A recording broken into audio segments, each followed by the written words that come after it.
আলাইকুম। আমি আফরোজা, খেলাঘর 24 নিউজ চ্যানেলে আপনাকে স্বাগত। শুরুতেই জানাবো আজকের গুরুত্বপূর্ণ আপডেট সংবাদগুলোর শিরোনাম। জামায়াতে ইসলামীর আমিরের সঙ্গে ঢাবি উপাচার্যের সাক্ষাৎ। জামায়াতে ইসলামের আমির ডক্টর শফিকুর রহমানের সঙ্গে সাক্ষাৎ করেছেন ঢাকা বিশ্ববিদ্যালয়ের উপাচার্য অধ্যাপক ডক্টর নিয়াজ আহমদ খান। যক্ষ নির্বাচন, 4 কেন্দ্রে এগিয়ে শিবিরের ভিপি জিএস এজিএস। জগন্নাথ বিশ্ববিদ্যালয় কেন্দ্রীয় শিক্ষার্থী সংসদ যক্ষ নির্বাচনে 4 কেন্দ্রে শিবির সমর্থিত অদম্য জবিয়ান ঐক্য প্যানেলের ভিপি রিয়াজুল ইসলাম ও জিএস আব্দুল আলিম আরিফ ও এজিএস মাসুদ রানা এগিয়ে আছেন। পিএসএলে কোন দলে খেলবেন মুস্তাফিজ?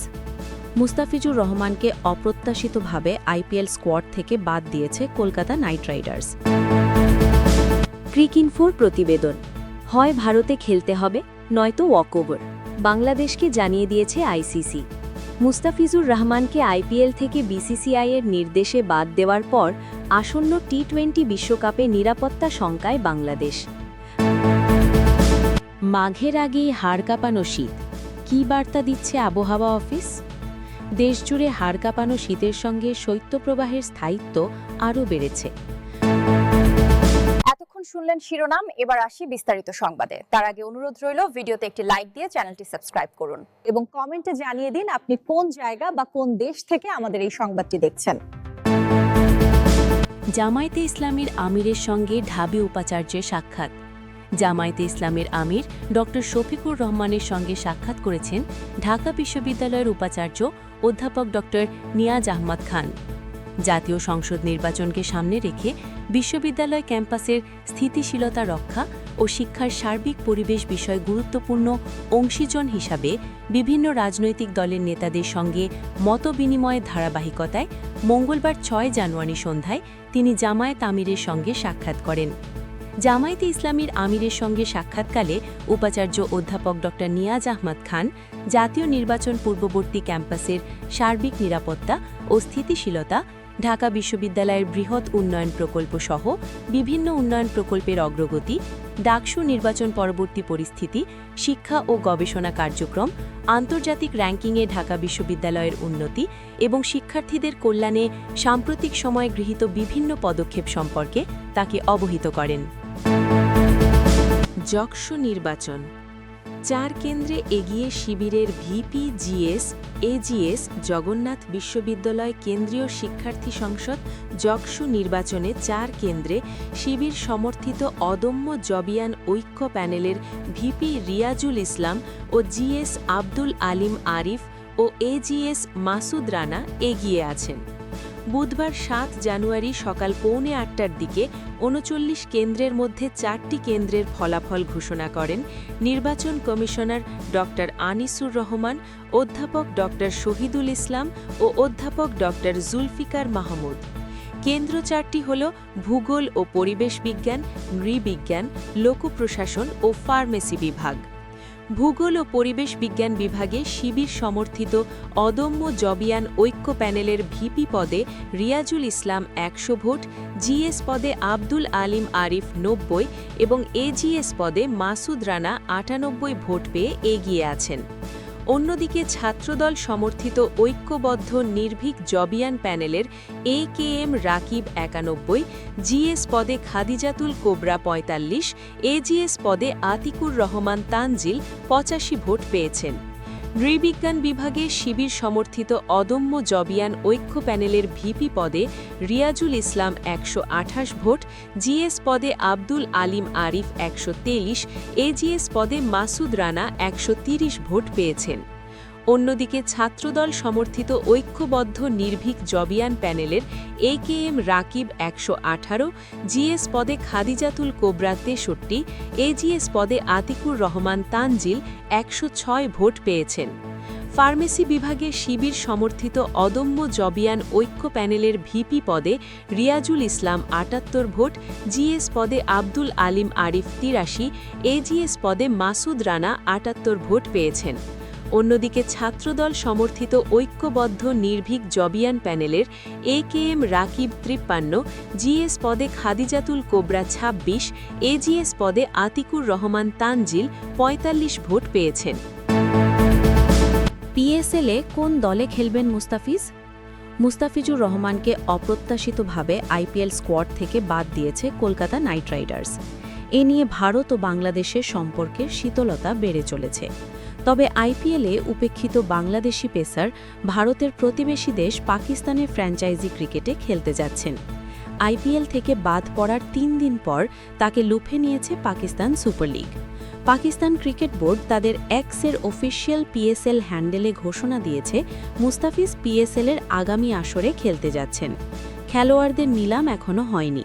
বাঁহাতি পেসার কোন দলে খেলতে যাচ্ছেন তাও চূড়ান্ত নয়। তবে চিরপ্রতিদ্বন্দ্বী ভারতের বিতর্কিত সিদ্ধান্তের প্রতিবাদে পাকিস্তান যে মুস্তাফিজকে খেলাবেই তা নিশ্চিতভাবে বলা যায়। মঙ্গলবার পিএসএল তাদের অফিসিয়াল সোশ্যাল মিডিয়া হ্যান্ডেলে মুস্তাফিজের একটি ছবি পোস্ট করে লেখে, ব্যাটাররা সাবধান, এইচবিএল পিএসএল 11-এ যোগ দিচ্ছেন মুস্তাফিজুর রহমান। মুস্তাফিজ এর আগে 2018 সালে লাহোর কালান্দার্সের হয়ে পিএসএলে খেলেছিলেন। 6.43 ইকোনমি রেটে 4 উইকেট নিয়েছিলেন 5 ম্যাচে। দীর্ঘ 7 বছর পর তিনি আবারও পাকিস্তানের এই লিগে ফিরছেন।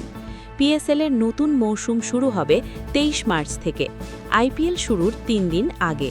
বেশ কিছু পরিবর্তন নিয়ে টুর্নামেন্টে শুরু হচ্ছে নতুন যুগ। 6 দলের সঙ্গে এবারের আসরে যুক্ত হচ্ছে আরও 2টি দল।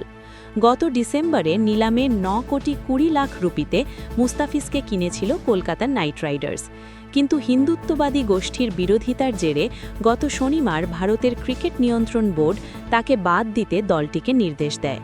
ওই ঘটনার পর বাংলাদেশের ক্রিকেটে ভারত বিরোধিতা চরমে পৌঁছায়। বাংলাদেশে আইপিএল সম্প্রচার না করার নির্দেশ দিয়েছে তথ্য ও সম্প্রচার মন্ত্রণালয়। বাংলাদেশ ক্রিকেট বোর্ডও ঘোষণা দিয়েছে আগামী মাসে বিশ্বকাপ খেলতে তারা ভারতে যাবে না।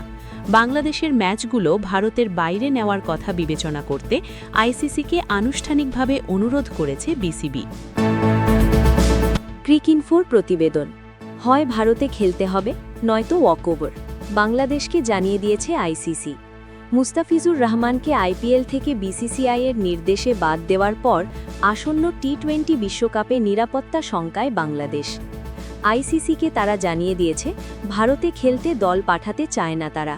শ্রীলঙ্কায় ভেন্যু সরিয়ে নেওয়ার দাবি জানিয়েছিল। শুরুতে শোনা গিয়েছিল আইসিসি এই ব্যাপারে ইতিবাচক।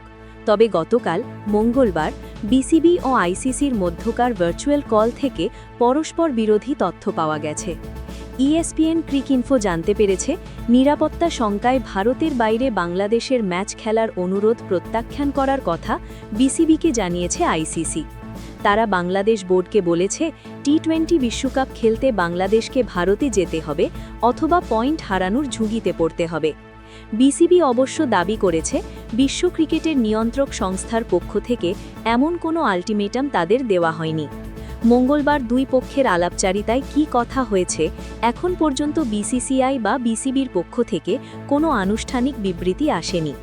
গত রোববার বিসিবি একটি চিঠি লিখে আইসিসিকে বাংলাদেশের ম্যাচগুলো ভারতের বাইরে সরিয়ে নেওয়ার বিষয়টি বিবেচনা করতে বলেছিল, যার প্রেক্ষিতেই এই ভার্চুয়াল বৈঠকটি অনুষ্ঠিত হয়।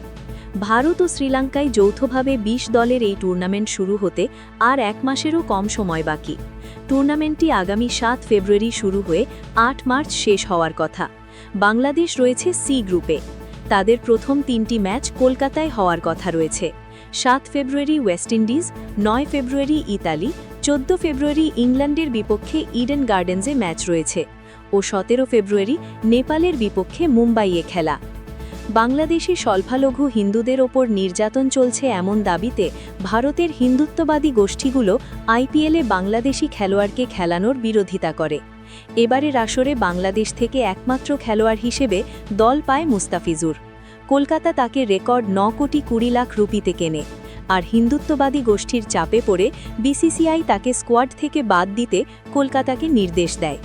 বিসিসিআইয়ের এই নির্দেশের কথা সংবাদ মাধ্যমকে জানান সংস্থাটির সচিব দেবজিৎ সাইকিয়া। তবে মুস্তাফিজকে কেন ছেড়ে দিতে বলা হলো তার কোনো কারণ তিনি জানাননি। জানা গেছে যে আইপিএল গভর্নিং কাউন্সিল এই বিষয়ে কোনো বৈঠকও করেনি। ফলে সাইকিয়া ছাড়া আর কে মুস্তাফিজের বিষয়ে এই সিদ্ধান্তের সঙ্গে জড়িত ছিলেন তা নিয়ে প্রশ্ন রয়ে গেছে। মাঘের আগেই হাড় কাঁপানো শীত, কী বার্তা দিচ্ছে আবহাওয়া অফিস? দেশজুড়ে হাড় কাঁপানো শীতের সঙ্গে শৈত্যপ্রবাহের স্থায়িত্ব আরও বেড়েছে। Bangladesh weather observation team BWOT জানিয়েছে, এই শৈত্যপ্রবাহ আগামী 12 জানুয়ারি পর্যন্ত অব্যাহত থাকতে পারে।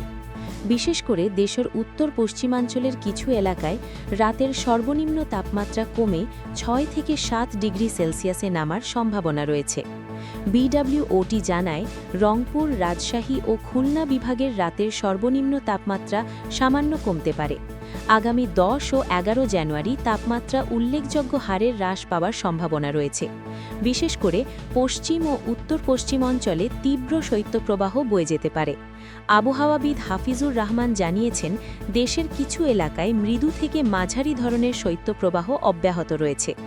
চলতি সপ্তাহে শীতের তীব্রতা বজায় থাকবে, তবে 10 জানুয়ারির পর ধীরে ধীরে তীব্রতা কমতে পারে। আগামী 5 দিনের পূর্বাভাসে বলা হয়েছে, মঙ্গলবার থেকে শনিবার পর্যন্ত আকাশ আংশিকভাবে মেঘলা থাকতে পারে। সারা দেশে আবহাওয়া শুষ্ক থাকবে।